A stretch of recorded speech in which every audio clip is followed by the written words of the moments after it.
The massive space station slowly turned in the darkness above the blue and green world of Kepler 442b.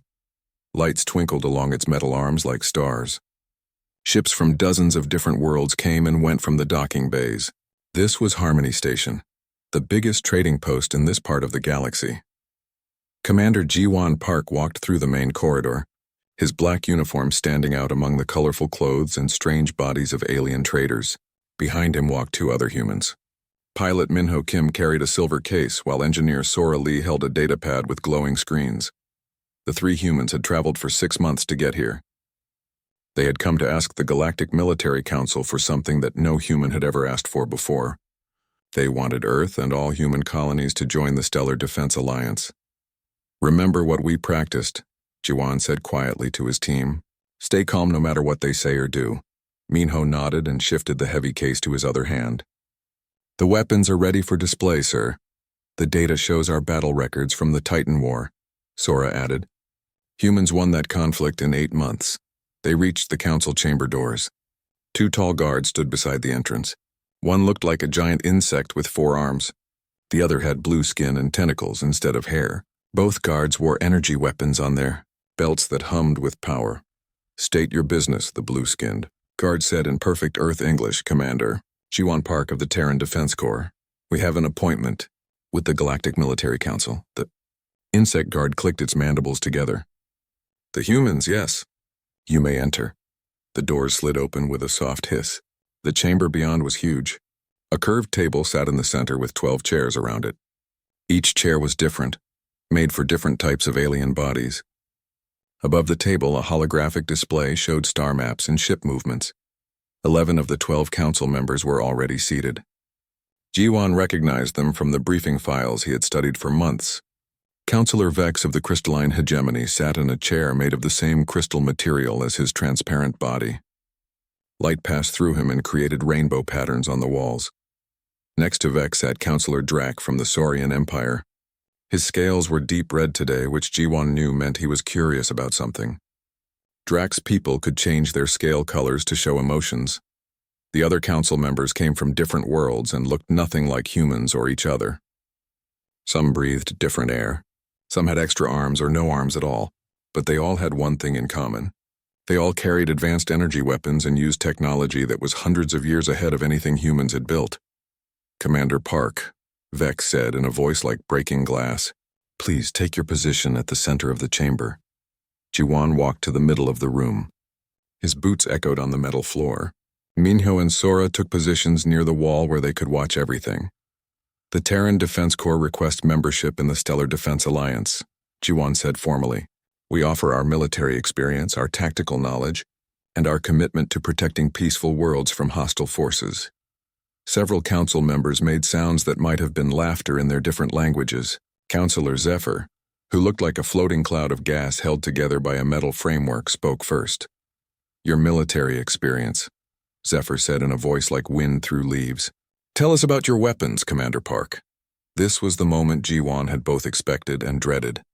He signaled to Minho, who brought the silver case forward and opened it.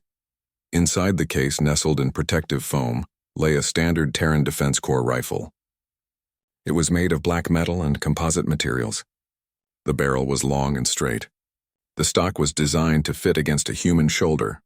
It looked exactly like what it was, a kinetic weapon that fired solid projectiles using chemical explosives.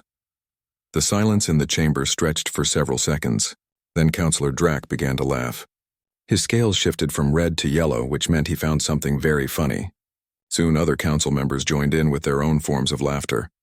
"This is your primary infantry weapon?" Vex asked, his crystal body pulsing with bright light. "Yes, sir," Ji-Wan replied.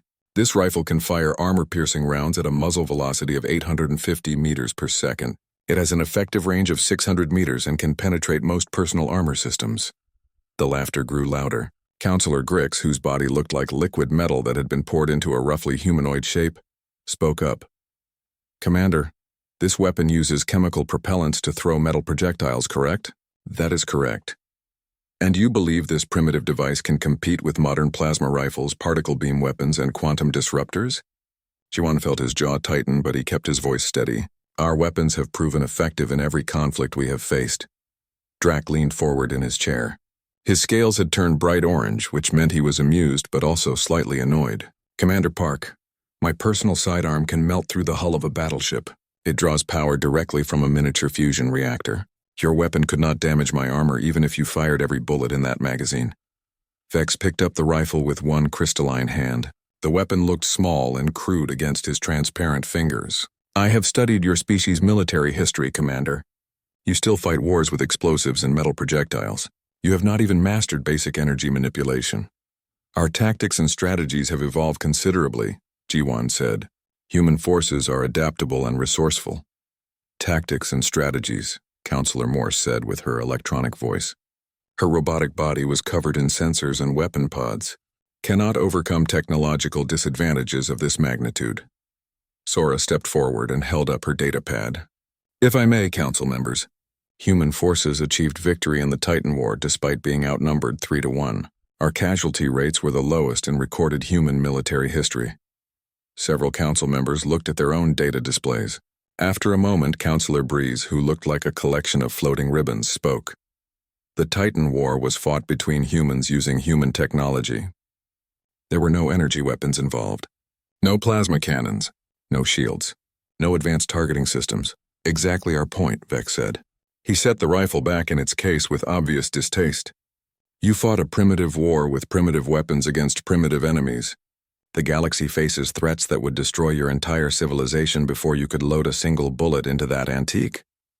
Jiwan felt heat rising in his cheeks, but he forced himself to remain calm.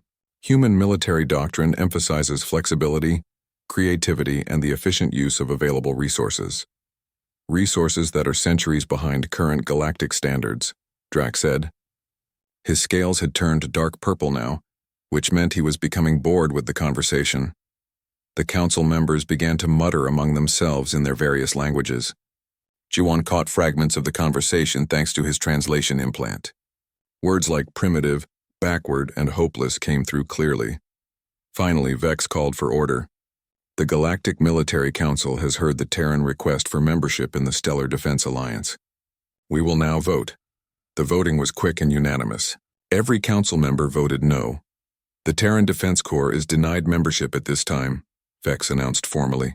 We suggest your people focus on developing more advanced military technologies. Perhaps in a few hundred years, when you have evolved beyond throwing rocks at your enemies, we can reconsider this request. The other council members made their various laughing sounds again. Jiwan closed the weapon case with steady hands, though inside he was burning with anger and humiliation. Thank you for your time, he said formally. As the three humans prepared to leave the chamber, alarms suddenly began blaring throughout the station. Red warning lights flashed in the corridors. An automated voice began speaking in dozens of languages. Emergency transmission incoming. All council members return to chambers immediately. Priority Alpha communication from Hegemony Central Command. The laughter stopped. Council members looked at each other with sudden concern. Even Jiwan paused at the chamber doors. Vex activated the main holographic display. The face of a crystal being appeared, but this one was flickering and distorted. Static filled the transmission. Council members, the image said in an urgent voice. The Outer Rim colonies are under attack. Unknown hostile forces have begun systematic destruction of our frontier worlds. Our defense fleets are... The transmission is breaking up. Plasma weapons ineffective. They are adapting to our... Please send reinforcements. The transmission cut to static, then went dark. The chamber fell silent except for the continuing alarm bells. For the first time since the meeting began, none of the council members were laughing. Jiwan looked back at the case containing humanity's primitive rifle. Something told him that this weapon, and others like it, might soon get a chance to prove their worth against whatever was destroying the most advanced civilizations in the galaxy. 3 weeks had passed since the emergency transmission at Harmony Station. Commander Jiwan Park stood in the briefing room aboard the Earth defense ship Busan, reading reports that made his blood run cold. The journey back to Earth had taken longer than usual because refugee ships crowded every space lane. The aliens who had laughed at human weapons were dying by the millions. Show me the hegemony system again, Jiwan said to the holographic display. The star map appeared in the air above the conference table. Where the crystalline hegemony's home system should have shown dozens of inhabited worlds and space stations, there was now only empty space marked with red warning symbols. Pilot Minho Kim shook his head as he studied the data. 17 billion crystallines lived in that system. Now there's nothing but debris and radiation. Engineer Sora Lee pulled up tactical recordings from the last battle. The defense fleets fired everything they had. Plasma cannons, particle beams, quantum disruptors. Look at what happened. The hologram showed massive biomechanical ships that looked like they had grown rather than been built. They had smooth, dark hulls covered in what appeared to be living tissue. When the crystalline fleet opened fire, the alien ships simply absorbed the energy attacks. Their hulls glowed brighter with each hit. The energy made them stronger, Sora said quietly. Every shot the defenders fired just powered up the enemy ships. The bioships in the recording moved like predators. They surrounded the crystalline vessels and released clouds of smaller organisms. Within minutes, the mighty hegemony fleet was being consumed from the inside out. Who are they? Minho asked. Intelligence calls them the Void Swarm, Jiwon replied. They don't communicate. They don't negotiate. They just consume everything in their path and move on to the next system. The door to the briefing room slid open. General Hyun Cho entered, followed by Captain Junho Yoon and Dr. Nari Song. The general looked tired. Dark circles under his eyes showed he had not been sleeping well. Commander Park, General Cho said. Good to have you back. I trust your mission to the council was educational. They rejected our application, sir. Called our weapons primitive toys. And now they're begging for help, Captain Yoon added. He activated his own datapad and showed new messages. 17 different species have asked Earth for military assistance in the past week. Dr. Song, a small woman with gray hair and sharp eyes, moved to the holographic display. She wore the white coat of the Strategic Defense Initiative, Earth's most secret military research division. The irony is almost perfect, she said, manipulating the star map to show void swarm movements. These creatures have evolved to fight energy-based warfare. Their bio-armor absorbs plasma, deflects particle beams, and adapts to quantum weapons, but they've never faced kinetic attacks. General Cho sat down heavily in his chair. Explain that in simple terms, Doctor. Energy can be absorbed, redirected, or neutralized, Dr. Song said. But a solid object moving at high speed follows the basic laws of physics. Mass times acceleration equals force. You cannot absorb momentum. You cannot redirect kinetic energy without something to redirect it into. Captain Yoon leaned forward with interest. You're saying our bullets might actually work against these things? I'm saying our bullets might be the only things that work against these things. The room fell silent as everyone considered this. Jiwon thought about the crystalline council members laughing at his rifle. He wondered if any of them were still alive to see the cosmic joke. There's more, Dr. Song continued. She touched her datapad and new images appeared in the hologram. For the past 5 years, my team has been working on Project Thunder. We've been developing orbital kinetic bombardment systems. The hologram now showed technical drawings of massive space platforms. Each platform had dozens of long tubes pointing downward toward planetary surfaces. They looked like the biggest guns ever built. Railguns? Sora asked. Electromagnetic mass drivers, Dr. Song corrected. They can accelerate tungsten rods to 30% of light speed. Each rod weighs 10 tons and carries more kinetic energy than a nuclear warhead. Minho whistled softly. Why haven't we heard about this before? Because the Galactic Council considers kinetic bombardment a war crime, General Cho explained. They banned it 200 years ago after the Saurian aquatic war nearly destroyed 3 star systems. We built the weapons in secret, and now? Jiwon asked. Now the Council is too busy dying to care about old treaties, the General replied. Dr. Song, how many platforms do we have operational? 12 around Earth, 6 at each major colony world. Plus the mobile units. Mobile units? Dr. Song smiled for the first time since entering the room. The new Incheon-class destroyers. Each one carries 40 kinetic interceptor pods. From the outside, they look like simple torpedo tubes, but they're actually miniature railguns. Captain Yoon studied the ship schematics. How miniature? Each pod can fire a depleted uranium slug at 12 kilometers per second. Rate of fire is 600 rounds per minute per pod. The numbers made Jiwon's head spin. A single Incheon-class ship could throw 24,000 rounds per minute at any target. Even if each round was small, the total kinetic energy would be enormous. The Void Swarm is moving toward the Saurian Empire next, General Cho said. Counselor Drack himself sent a personal message to President Walsh. He's requesting immediate military assistance. The same Drack who called our weapons antiques?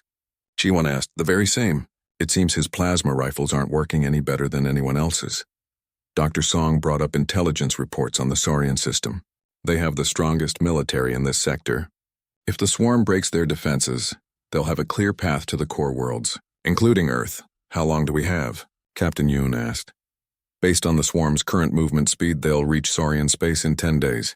The Saurians are evacuating their outer colonies and concentrating their fleet at the home world. General Cho stood up and walked to the star map. He pointed to the Saurian system with one finger. This is where we make our stand. If kinetic weapons can stop these things, we need to prove it before they get any closer to Earth. Sir, Jiwan said carefully, the Saurians laughed at our weapons just 3 weeks ago. Will they accept human military commanders? They'll accept anyone who can kill these bioships, the general replied. Pride is a luxury they can no longer afford. Dr. Song was already making calculations on her datapad. I can have 6 orbital platforms moved to the Saurian system within a week. The Incheon and her sister ships can provide mobile firepower. What about ground forces? Sora asked. Standard kinetic weapons for all infantry units. If the swarm tries to land ground forces, our soldiers will be ready with good old-fashioned bullets. Captain Yoon looked at the tactical projections. This could work, or it could be a complete disaster. Either way, General Cho said grimly, we're about to find out if the galaxy's most primitive weapons are actually its most advanced. 3 days later, the first human warships began their journey to Saurian space. In their cargo holds, they carried thousands of rifles identical to the one that had been mocked at Harmony Station. But they also carried weapons the galaxy had never seen. Weapons that threw solid metal at speeds that could crack planets. The humans were going to war with physics itself as their greatest ally. Behind them, monitoring stations around Earth detected new void swarm movements. The enemy had noticed the human military buildup. They were changing course, moving faster than before. The race was on to see which force would reach the Saurian system first. The TDF Incheon dropped out of hyperspace at the edge of the Saurian system with barely controlled violence. Space around the ship rippled and twisted as exotic matter engines shut down. Commander Ji-won Park gripped his command chair as artificial gravity struggled to compensate for the sudden deceleration. Hyperspace exit complete. Reported Navigation Officer Tae-won Young. All systems nominal. Through the main view screen, Park could see the Saurian homeworld in the distance. The planet's red surface was dotted with massive cities that glowed like embers in the darkness. But what caught his attention were the hundreds of ships arranged in defensive formations throughout the system. I count over 3,000 vessels, said Tactical Officer Yuna Bay. Everything, from light cruisers to dreadnought-class battleships, and they're all armed, with energy weapons that won't work against the swarm. Park replied grimly. The communication system chimed with an incoming transmission. The face of Counselor Drack appeared on the screen. His scales were pale gray, which Park had learned meant extreme stress in Saurian psychology. Commander Park, Drack said formally, on behalf of the Saurian Empire, I welcome the Terran Defense Force to our system. Counselor Drack, we're here to help however we can. I will be honest with you, Commander. When your General Cho offered military assistance, many of my advisors laughed. They said human weapons were too primitive to matter in this conflict. Park kept his expression neutral. And now? Drack's scales flickered between gray and dark blue. Now we have reviewed the tactical data from the hegemony battles. Our energy weapons are useless against the Void Swarm. If your kinetic weapons can damage them, we are willing to try anything. We'll need tactical command authority over the defensive grid, Park said. My people know how to fight with kinetic weapons. Yours don't. There was a long pause. Finally, Drack nodded. Granted. But Commander, if this fails, we'll all die together, Park replied. But if it works, the galaxy will owe humanity a debt. The transmission ended. Park turned to his crew. Signal the fleet. All ships are to take positions according to Formation Delta, and send a message to Dr. Song on the orbital platforms. Tell her to begin final preparations. Lieutenant Kai Nam looked up from his sensor console. Sir, I'm detecting massive hyperspace distortions at the system's edge. Multiple contacts incoming. The swarm? Has to be. The energy signatures match the profiles from hegemony space. Park activated the general communication channel. All ships, this is Incheon Actual. Enemy contacts incoming. Estimate arrival in 6 hours. All personnel to battle stations. Throughout the system, human and Saurian ships began moving to their assigned positions. The aliens still outnumbered the humans 50-1. But Park knew that numbers wouldn't matter if their weapons couldn't hurt the enemy. In the Incheon's engineering section, Chief Engineer Daeun Cho ran final diagnostics on the ship's hidden weapon systems. The cylindrical pods along the ship's hull looked like ordinary torpedo tubes to casual observers. But each pod contained a miniature railgun, capable of accelerating solid projectiles to incredible speeds. All kinetic interceptor pods report ready, Daeun announced over the intercom. Ammunition loading complete. Park nodded and turned to Yuna Bay. What's our status on the orbital platforms? Dr. Song reports all 6 platforms are in position and ready to fire. Each platform has 40 tungsten penetrator rods locked and loaded. And the Saurian fleet? They're maintaining formation, but their commanders are asking a lot of questions about our tactics. Park almost smiled. They'll understand soon enough. 2 hours later, the first Void Swarm ships appeared on the sensors. They emerged from hyperspace in a loose cloud formation, their biomechanical hulls pulsing with absorbed energy from previous battles. Intelligence estimated over 200 ships in the first wave. My God, whispered Communications Officer Suman Park as the main view screen showed the enemy fleet. They're massive. The swarm ships were each over 2 kilometers long, their dark hulls covered in what looked like living tissue. Strange growths and tendrils extended from their surfaces, and they moved through space with an organic flowing motion that was deeply disturbing to watch. They're beautiful, Yuna Bay said quietly, in a terrifying way. They're also confident, Park observed. The swarm ships were approaching in a straight line, making no attempt to use evasive maneuvers or advanced formations. They're not expecting any real resistance. The Saurian fleet opened fire first. Thousands of plasma cannons and particle beam weapons lit up the darkness between the fleets. The energy barrage was magnificent to watch, like a man-made aurora stretching across millions of kilometers. Every shot struck the swarm ships directly, and every shot made them stronger. The biomechanical hulls glowed brighter as they absorbed the energy. Some ships actually grew larger, extending new weapon pods and armor sections in real time. Within minutes, the entire swarm fleet was pulsing with stolen power. Saurian fleet reports minimal damage to enemy vessels, Kainam announced. Their weapons are having no effect. Expected, Park replied calmly. Signal all human ships to hold fire until they reach optimal range. The swarm ships began to return fire. Bioplasma weapons and organic projectiles reached out toward the Saurian fleet. The alien ship's energy shields absorbed the first impacts, but Park could see the shield generators beginning to overload. Enemy will be within kinetic range in 30 minutes, Yuna Bay reported. All stations report ready for combat, added Suman Park. Park studied the tactical display. The swarm ships were maintaining their tight formation, confident in their invulnerability. They had never faced kinetic weapons before. They had no idea what was coming. Dr. Song, this is Incheon Actual. Are your platforms ready? Ready and waiting, Commander. We have target locks on the lead enemy vessels. Hold until my command. We want to make the first salvo count. The next 20 minutes passed slowly. The Saurian fleet continued firing their energy weapons with no effect. Several Saurian ships had already been destroyed by return fire, their shields overwhelmed by bioplasma bursts. Counselor Drax's face appeared on the communication screen again. His scales were now completely gray with stress. Commander Park, our weapons are useless. When will your people engage? Soon, Counselor. Trust me. Trust you? Drax's voice rose. My people are dying while your ships do nothing. My people know how to fight this enemy, Park said firmly. Your people don't. Follow my orders or watch your entire civilization die. Drax's scales flickered between gray and red. Finally, he nodded. As you command. Enemy ships at optimal kinetic range, Yuna Bay announced. Park took a deep breath. This was the moment that would decide the fate of 2 civilizations. Maybe more. All human ships commence kinetic bombardment. Dr. Song, you are weapons free. Fire at will. High above the battle, the 6 orbital platforms received their orders. Each platform rotated to bring its main railguns to bear on the approaching swarm fleet. Massive electromagnetic coils charged with enough power to light a city. The first tungsten rod left its launcher at 90,000 kilometers per second. The 10-ton projectile crossed the distance to its target in less than 3 seconds. When it struck the lead swarm ship, the kinetic energy release was equivalent to a small nuclear weapon. The biomechanical ship simply exploded. Direct hit on target Alpha, Dr. Song reported. Target destroyed. But that was just the beginning. The orbital platforms fired as fast as their systems could cycle.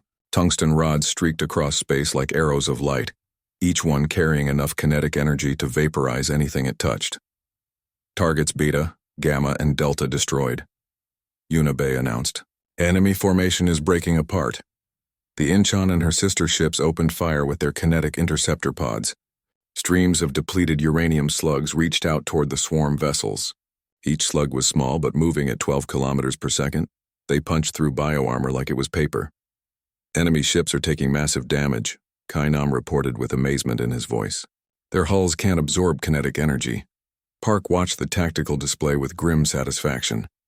The swarm ships were scattering, their tight formation broken by the unexpected assault. Some were trying to retreat. Others were attempting to adapt their bioarmor to the new threat. But you cannot adapt to physics itself. Signal the Saurian fleet, Park ordered. Tell them to concentrate their fire on damaged enemy vessels. Their energy weapons might be able to finish off ships that are already compromised. The tide of battle was turning. For the first time since the Void Swarm had appeared, they were the ones taking casualties. The space around the Saurian homeworld had become a graveyard of twisted metal and organic matter. Dozens of Void Swarm bioships floated dead in the darkness, their hulls torn open by kinetic impacts. But the enemy was learning and adapting faster than anyone had expected. Commander Jiwon Park watched the tactical display with growing concern. The second wave of swarm ships was approaching, and these vessels looked different. Their bioarmor had grown thicker and was covered in strange crystalline formations. They're trying to develop kinetic defenses, reported Dr. Nari Song from her orbital platform. The crystal structures appear to be some kind of impact dispersal system. Will it work? Park asked. Unknown. We're about to find out. The modified swarm ships entered optimal range and the orbital platforms opened fire again. The first tungsten rod struck one of the crystalline armored vessels with the same devastating force as before. But instead of exploding, the ship's hull cracked and buckled while remaining largely intact. Reduced damage, Song reported. Target is damaged but still functional. They adapted in less than an hour, said Tactical Officer Yunabei with disbelief. How is that possible? Biomechanical ships, Park replied grimly. They can literally evolve during combat. The modified swarm vessels began their attack run on the human and Saurian fleets. Their bioplasma weapons had also been upgraded, now firing in concentrated bursts that overwhelmed energy shields in seconds. Saurian cruiser Flame of Honor is taking heavy damage, Communications Officer Suman Park announced. They're requesting immediate assistance. Park studied the battle formation. The human ships were holding their positions, but they were vastly outnumbered. The orbital platforms were powerful but had limited ammunition, and now the enemy was adapting to their primary weapons. All ships prepare for close engagement, Park ordered. We're going to show them what human ingenuity really looks like. In the Incheon's engineering section, Chief Engineer Daeun Cho received new orders from the bridge. She smiled as she read them, then activated her communication system. All engineering teams to modification stations. Operation Thunder God is now active. Throughout the human fleet, engineering crews began working with practiced efficiency. They had drilled this procedure hundreds of times but never used it in actual combat. It was considered too dangerous, too unpredictable. It was also completely insane by galactic standards. The cylindrical pods along the Incheon's hull began to rotate and extend on massive mechanical arms. What had appeared to be simple torpedo tubes was revealed to be something much more impressive. Each pod split open like a flower, exposing multiple rotating barrels inside. Gatling configuration achieved, Daeun announced. All rotary kinetic cannons ready for sustained fire. Park activated the fleet communication channel. All ships weapons free. Show them what concentrated kinetic firepower looks like. The Incheon's transformed weapon pods began to spin. Each pod contained 6 rotating barrels, and each barrel was fed by an automated loading system that could cycle thousands of rounds per minute. The sound of the spinning barrels created a low humming that could be felt through the ship's hull. When the guns opened fire, space lit up with streams of tracer rounds. The Incheon alone was throwing over 50,000 depleted uranium slugs per minute at the approaching swarm ships. Each slug was small, but at 12 kilometers per second, even a pellet became a devastating weapon. Target-rich environment, Unibay announced with satisfaction. The concentrated kinetic fire struck the lead swarm ship like a metal rainstorm. The crystalline armor that had deflected the tungsten rods was overwhelmed by sheer volume. Thousands of small impacts cracked and shattered the defensive formations, allowing subsequent rounds to punch through to the vital systems beneath. Enemy vessel Delta 7 showing critical damage, Lieutenant Kai Nam reported. Biosystems are shutting down. But the Incheon was not alone. Every human ship in the fleet had revealed similar hidden weapons. The destroyers carried rotary kinetic cannons. The cruisers mounted multiple barrel mass drivers. Even the support ships had defensive kinetic systems that could put out tremendous volumes of fire. It's like watching Earth's ancient Gatling guns, said Suman Park with wonder. But in space, the comparison was accurate. Humanity had taken one of their oldest military innovations and scaled it up for space warfare. Instead of fighting cavalry charges on Earth battlefields, they were fighting biomechanical alien ships among the stars. But the principle remained the same. Overwhelming firepower through rapid-fire kinetics. The swarm ships tried to adapt again. Their bioarmor began growing new configurations, creating angled surfaces designed to deflect incoming rounds. Some ships developed rotating sections that could spread impact damage across larger areas. They're learning, Park observed. But can they learn fast enough? The answer came within minutes. The human fleet's sustained kinetic bombardment was producing damage faster than the swarm ships could adapt to it. Bioarmor that worked against one type of round failed against different ammunition types. Defensive systems that stopped high-velocity impacts were overwhelmed by high-volume attacks. Enemy formation is collapsing, Unibay announced. Multiple vessels showing critical damage. Dr. Song's voice came over the communication system from her orbital platform. Commander, I'm reading something interesting. The swarm ships that are taking kinetic damage are also becoming vulnerable to energy weapons again. Explain. When their biosystems are disrupted by kinetic impacts, they lose the ability to absorb and redirect energy. The Saurian fleet could finish them off now. Park immediately opened a channel to Counselor Drac. Counselor, concentrate your fleet's fire on the damaged swarm vessels. Your plasma weapons should be effective against compromised targets. Drac's scales showed bright green, which meant excitement and hope. Understood, Commander. All ships, focus fire on wounded enemy vessels. The combined human-Saurian fleet began working together for the first time. Human ships would hammer swarm vessels with kinetic weapons until their biosystems failed. Then Saurian ships would finish them off with massive energy weapon salvos. The tactic was devastatingly effective. Within an hour, the second swarm wave had been completely destroyed. Sensor sweep shows no remaining enemy vessels in this sector, Kai Nam reported. Casualties? Park asked. 3 Saurian ships lost, 2 human ships with minor damage. The enemy lost over 400 vessels. Park felt some of the tension leave his shoulders. They had won this battle, but he knew the war was far from over.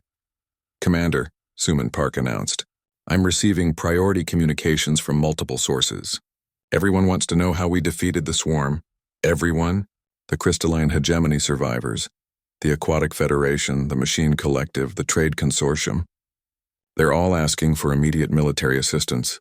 Counselor Drac appeared on the main screen. His scales were now bright gold, which meant deep respect and gratitude. Commander Park, on behalf of the Saurian Empire, I formally apologize for our earlier dismissal of human military capabilities. Apology accepted, Counselor. I have a question, if I may. How long have humans been developing these weapons? Park almost smiled. We've been using rotating barrel firearms for over 600 years, Counselor. We just made them bigger. Drac's scales flickered with amazement. You took ancient weapons and adapted them for space combat. We took proven principles and applied them to new problems. Sometimes the old ways are the best ways. The galaxy owes humanity a great debt, Drac said formally. What do you require from us? Right now, we need intelligence on swarm movements and fleet positions. They'll adapt to our tactics eventually. We need to hit them hard before they figure out how to counter kinetic weapons completely. You shall have every resource the Saurian Empire can provide. As the communication ended, Park looked around his bridge crew. They had just proven that humanity's primitive weapons could defeat the most advanced enemy the galaxy had ever seen. But in the back of his mind, he wondered how long their advantage would last. The swarm was learning. Eventually, they would develop counters to kinetic weapons, just as they had countered energy weapons. When that happened, humanity would need to be ready with something even more unexpected. The ancient human military principle still applied: adapt or die. And humans had always been very good at adapting. The Galactic Communication Network had never carried news that spread so fast. Within 12 hours of the Battle of Saurian Prime, every civilized world in the galaxy knew that human kinetic weapons had defeated the unstoppable Void Swarm. Commander Jiwan Park stood in the command center of Harmony Station, the same trading post where aliens had laughed at his rifle just months earlier. Now the station buzzed with desperate activity as representatives from dozens of species begged for human military assistance. Status report, Park said to his expanded staff.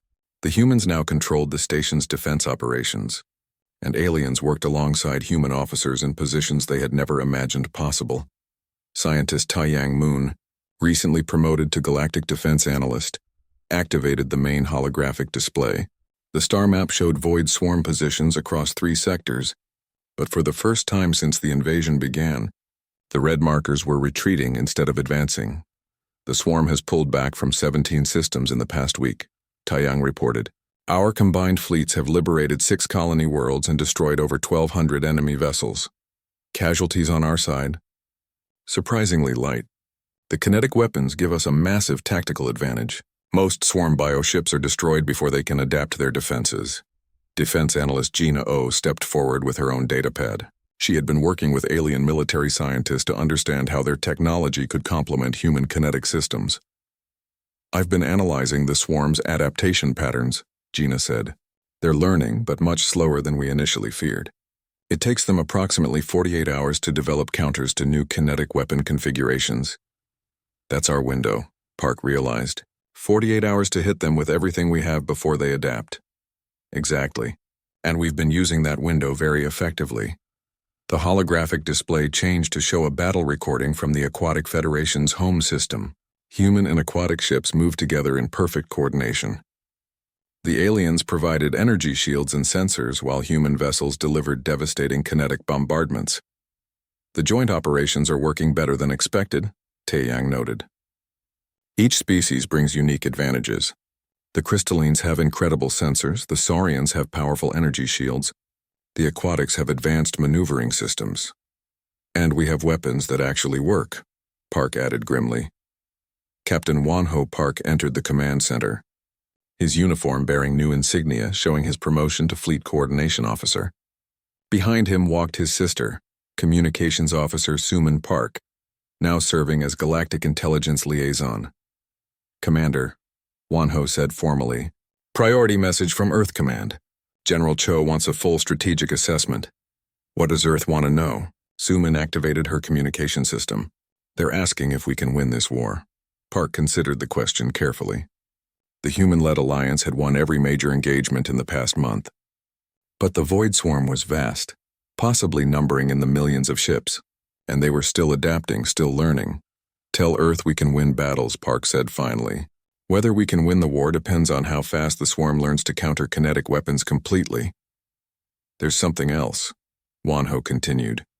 Dr. Song has been working with alien scientists on new weapon development. She says she has something that will interest you. The main screen activated and Dr. Nari Song's face appeared from her research facility on Luna. Behind her, engineers from a dozen different species worked on projects that would have been impossible weeks earlier. Commander Park, Dr. Song said with excitement in her voice, I think we've solved the adaptation problem. How? By combining human kinetic principles with alien energy technology. We call them hybrid weapon systems. The screen showed technical drawings of weapons that looked like nothing Park had ever seen. They had the basic structure of human railguns, but were covered in crystalline focusing arrays and energy manipulation systems. Explain it in simple terms, Doctor. We accelerate solid projectiles using electromagnetic launchers just like our existing kinetic weapons, but we also surround each projectile with a controlled energy field. The swarm's bioarmor tries to absorb the energy, but the kinetic mass punches through while they're distracted. Engineer Dayun Cho, now serving as Chief of Hybrid Systems Development, appeared on screen beside Dr. Song. The energy field also serves another purpose, Dayun explained. It can be programmed to disrupt biomechanical systems on impact. Even if the kinetic damage doesn't destroy a swarm ship, the energy discharge can shut down their adaptation processes. Park felt a surge of hope. How soon can these weapons be deployed? First prototypes are ready for field testing, Dr. Song replied. If they work, we can begin mass production within 2 weeks. There's more, Suman Park added. Intelligence reports indicate that the swarm's central command structure has been located. The holographic display changed to show a massive biomechanical construct floating in deep space. It was easily 50 times larger than the biggest swarm ship, with thousands of smaller vessels orbiting around it like satellites. We're calling it the Hive Mind, Taeyang Moon explained. All swarm communication and coordination appears to route through this structure. If we can destroy it, the entire swarm network might collapse. Distance from our current position, approximately 400 light-years in the galactic rim region. It's heavily defended by what appears to be the swarm's entire reserve fleet. Wonho Park studied the tactical data. Intelligence estimates over 50,000 enemy vessels in the area. Even with our kinetic advantage, those are impossible odds. Not if we coordinate a galaxy-wide assault, Gina O suggested. Every species that has kinetic weapons, every human ship, every hybrid system we can build. One massive strike at the heart of their operation. Park considered the proposal. It was incredibly risky. If they failed, the combined human-alien fleets would be destroyed and the galaxy would be defenseless.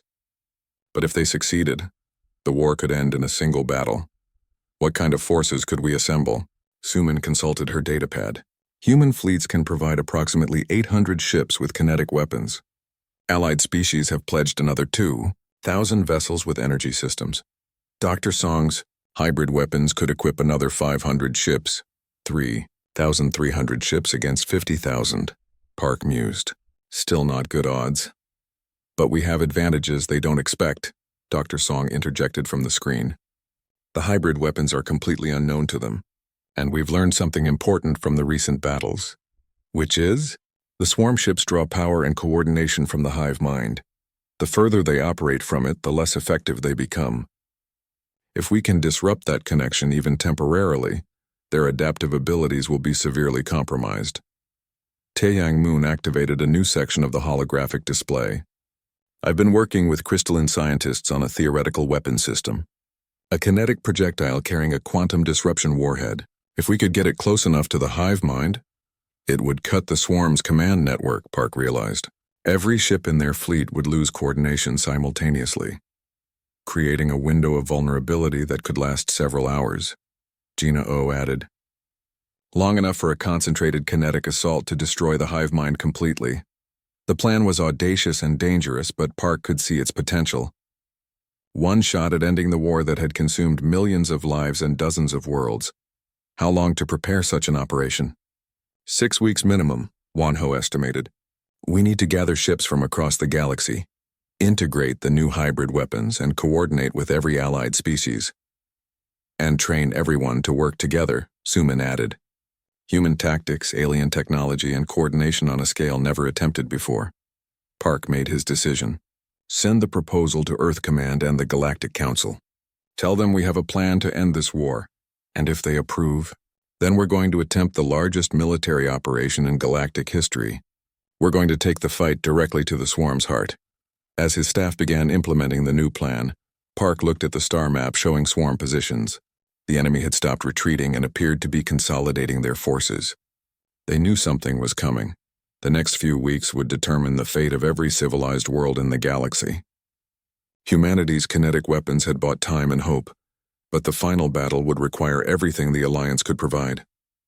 Commander, Taeyang Moon said quietly, do you really think we can win? Park thought about the rifle that had been mocked in this very station. Now the foundation of weapons that had saved countless worlds. A few months ago, the galaxy thought our weapons were primitive toys, he replied. Now they're our only hope. I've learned never to underestimate what humans can accomplish when everything depends on it. The preparation for humanity's greatest gamble was about to begin. 6 months after the galaxy's darkest hour, Admiral Jiwan Park stood on the observation deck of the TDF Sol, humanity's first dreadnought-class kinetic warfare vessel. Through the massive viewing ports, he could see the rebuilt Harmony Station spinning peacefully in space. The war was over. The Void Swarm had been destroyed, and the galaxy had learned a lesson it would never forget.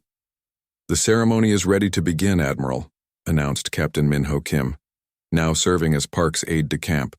The pilot had come a long way from carrying weapon cases in council chambers. Park adjusted his new uniform, bearing the insignia of Galactic Defense Commander. It was a rank that had never existed before the war, created specifically to recognize humanity's unique contribution to galactic security. "Any word from the Outer Rim colonies?" "Full reconstruction proceeding ahead of schedule," Kim replied. "The crystalline hegemony has established 5 new worlds in their original system. The Saurians are expanding their fleet with human-designed kinetic weapons." They walked together toward the main ceremonial hall. Along the corridors, crew members from dozens of different species worked side by side. The war had changed more than military doctrine.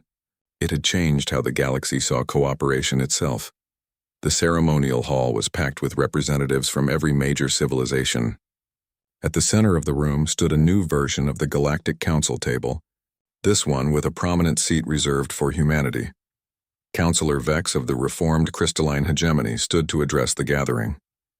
His crystal body was no longer transparent, but had taken on a golden hue that indicated deep respect in crystalline culture. 6 months ago, Vex began, his glass-like voice carrying clearly through the hall. This council rejected humanity's request for membership in the Stellar Defense Alliance. "We called their weapons primitive. We called their tactics outdated." Murmurs of agreement rippled through the alien delegates. Many of them had been present at that original meeting. "Today, we gather to formally apologize for our ignorance and to welcome humanity as the senior partners in a new era of galactic defense." Councillor Drax stepped forward, his scales showing the bright gold of deep honor. Beside him stood Dr. Hyeju Kim, Terra's new ambassador to the Galactic Alliance. "The Saurian Empire owes its continued existence to human military innovation," Drac announced. "Our plasma rifles, which we thought so superior, proved useless against the swarm, but human kinetic weapons saved our worlds and our people." Dr. Kim smiled as she accepted the formal membership documents. She had been chosen for this role because of her work combining human tactics with alien technology during the final battle. "Humanity accepts this membership with humility," she said. "We fought not for recognition, but for survival. The survival of all civilized worlds." Admiral Park stepped forward to address the assembly. Behind him, a holographic display showed the final battle statistics. The numbers were staggering. Over 90,000 Void Swarm vessels destroyed. The hive mind eliminated by a single quantum-disrupted kinetic projectile. Total human casualties, less than 10,000. "The war taught us all an important lesson," Park began. "Advanced technology is not always better technology. Sometimes the simplest solution is the most effective one." The display changed to show technical specifications for the new generation of galactic defense systems. Every design incorporated human kinetic principles alongside alien energy systems. "We have created something new together," Park continued. "Not human weapons or alien weapons, but truly galactic weapons. Systems that combine the best innovations from every species."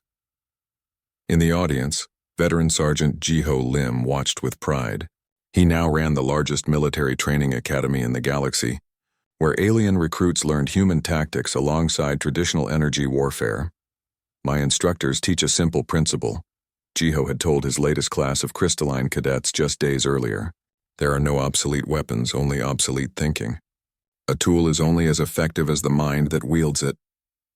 The ceremony continued with the formal signing of the Galactic Defense Charter.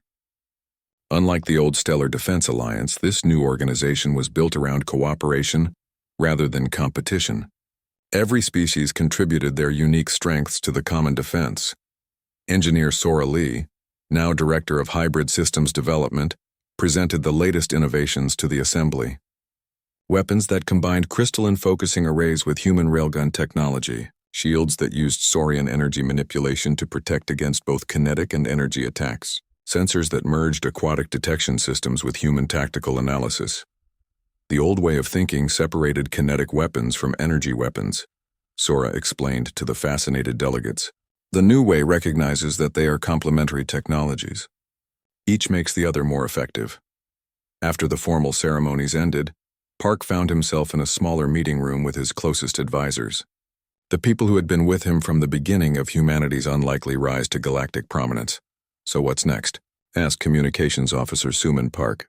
"The swarm is gone, the galaxy is rebuilding. Do we just go back to exploring and trading?" "Not quite," Park replied. He activated a secure holographic display that showed intelligence reports from the galactic rim. "Deep space monitoring stations have detected unusual energy signatures beyond the edge of our galaxy. Something big is moving in the void between galaxies."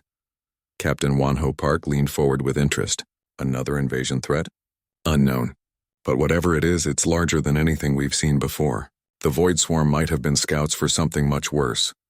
Dr. Taeyang Moon, now Chief of Galactic Intelligence, pulled up additional data. "The energy signatures don't match any known technology. Not biomechanical like the swarm, not energy-based like most galactic civilizations."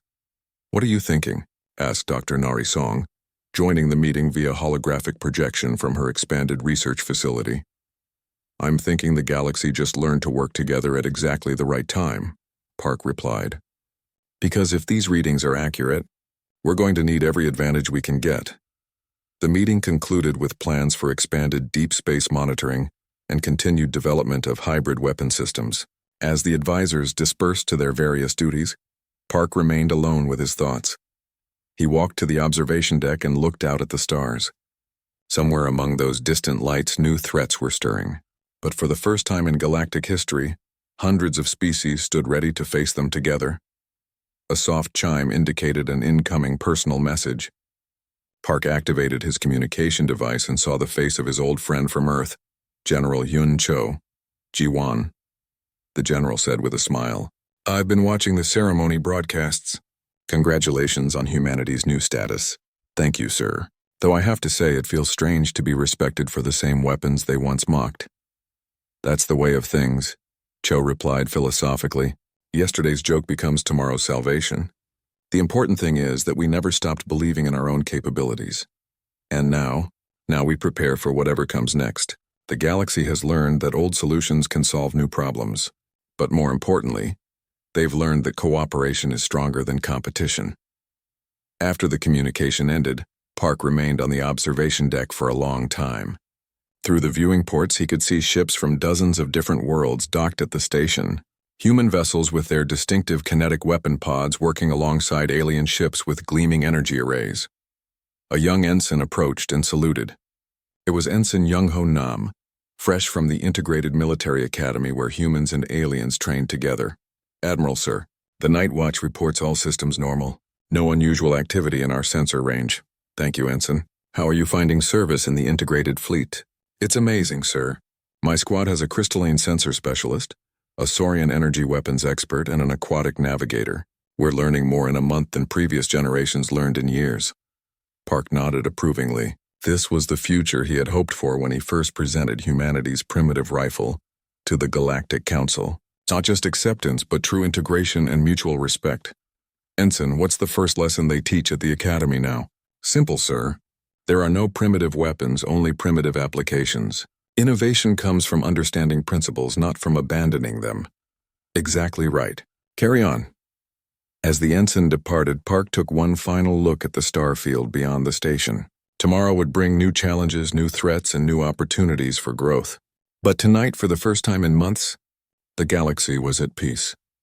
In his quarters later that evening, Park opened a secure case and withdrew the same rifle he had presented to the Galactic Council so many months ago. The weapon was unchanged, still firing chemical-propelled metal projectiles at subsonic velocities. But everything else had changed. This simple rifle had become the foundation for weapon systems that spanned star systems.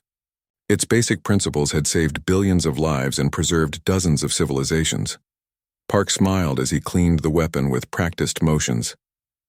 Sometimes the best innovations were the oldest ones, refined and perfected by generations of experience.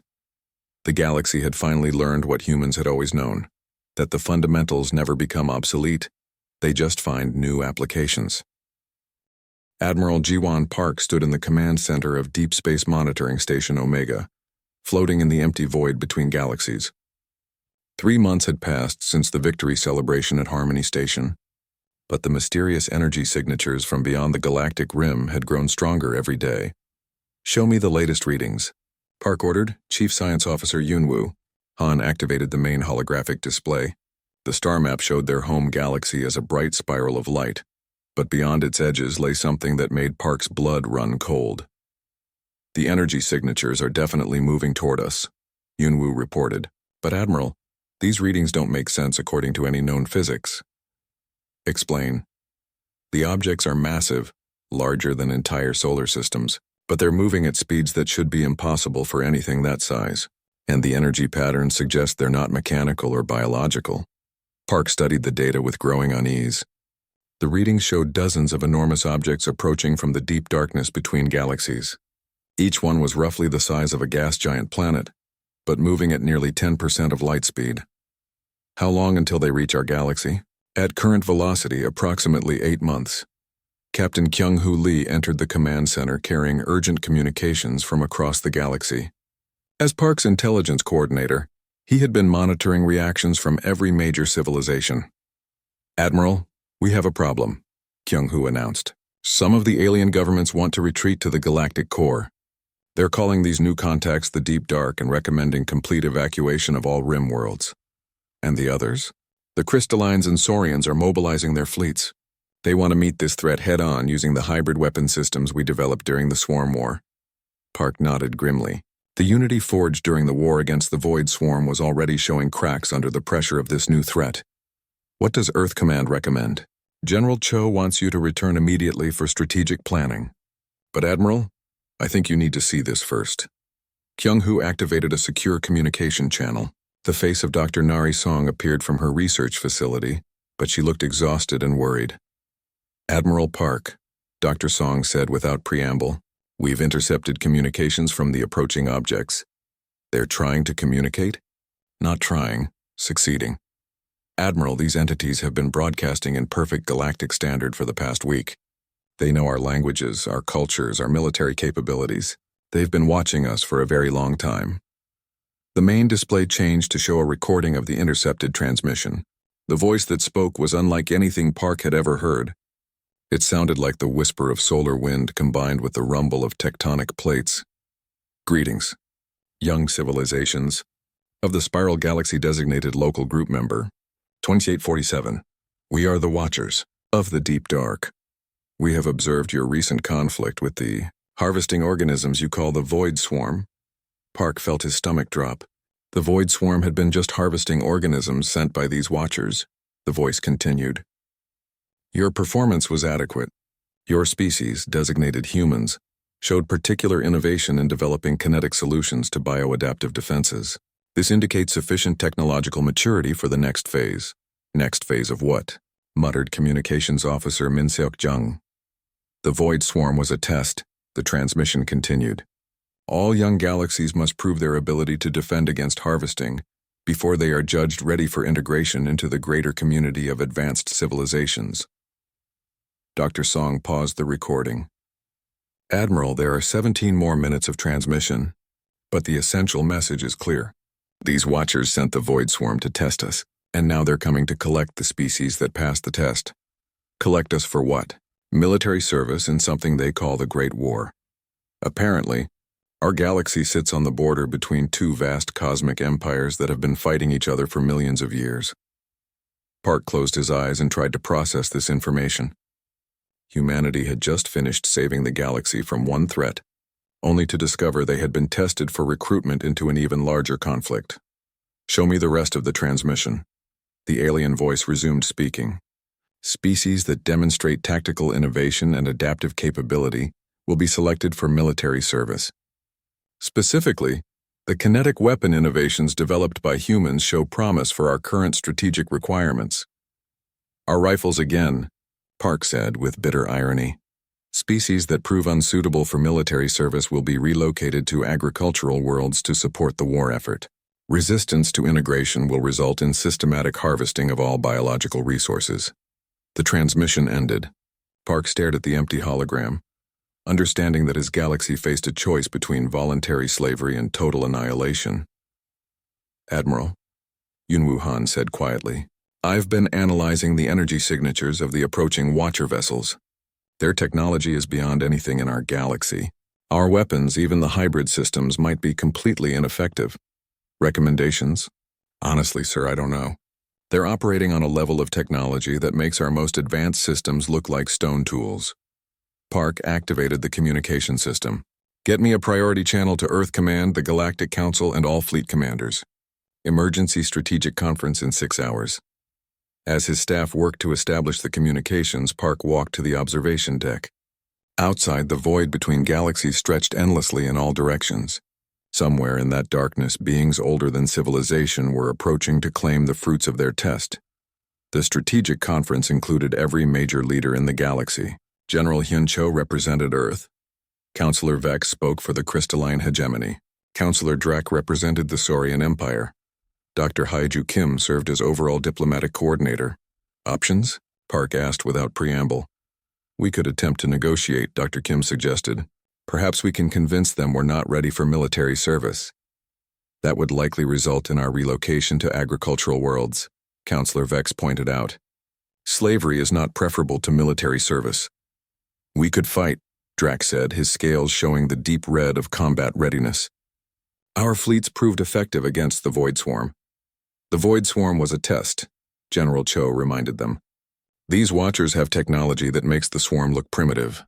Direct confrontation would be suicide." Park studied the tactical projections. The approaching Watcher vessels were indeed massive and apparently invulnerable to conventional attack. But something about the situation bothered him. "Dr. Song, you said the Watchers specifically mentioned our kinetic weapons innovations. Why would beings with advanced technology care about something so primitive?" Dr. Song considered the question. "The transmission mentioned their current strategic requirements. Maybe they're fighting an enemy that their advanced weapons can't handle effectively. Like we were with the Void Swarm? Exactly. What if their enemies have developed defenses against energy weapons and exotic technology, but are vulnerable to simple kinetic attacks?" The possibility sent a wave of excitement through the conference participants. If the Watchers needed human kinetic weapons, humanity might have more leverage than anyone realized. "There's another factor to consider," added scientist Jiwoo Park, who had been analyzing Watcher communications. "They mentioned the Great War has been going on for millions of years. Wars that last that long typically mean neither side has a decisive advantage, meaning they need us more than they're admitting," Park concluded. General Cho leaned forward. "Admiral, what are you thinking?" "I'm thinking we don't run and we don't surrender. We negotiate from a position of strength." "What strength?" Counselor Vex asked. "Their ships are invulnerable to our weapons. Our strength is that they need what we have: human tactical innovation, kinetic weapon principles, and most importantly, the ability to adapt quickly to new threats." Park began outlining his plan. Instead of waiting for the Watchers to arrive and dictate terms, the galaxy would send a delegation to meet them halfway. But this delegation would be armed with the most advanced kinetic weapons ever built, and crewed by the most innovative tactical minds from every species. "We're going to show them that we're not just another primitive species to be conscripted," Park explained. "We're partners who bring unique capabilities to their war effort, and partners negotiate equal terms. And if they refuse to negotiate," Park smiled grimly, "then we show them why the Void Swarm's bioadaptive armor was useless against properly applied kinetic energy. Even their advanced technology has to obey the basic laws of physics." The plan was audacious and dangerous. But as the conference participants considered their alternatives, it became clear that bold action was their only hope of maintaining any independence. "All in favor of Admiral Park's proposal?" Dr. Kim asked formally. Every hand in the conference room rose. The galaxy was about to attempt something unprecedented, negotiating with cosmic powers from a position of calculated strength, backed by the simple principle that had served them so well before. Sometimes the oldest solutions really were the best ones, even when dealing with beings older than stars.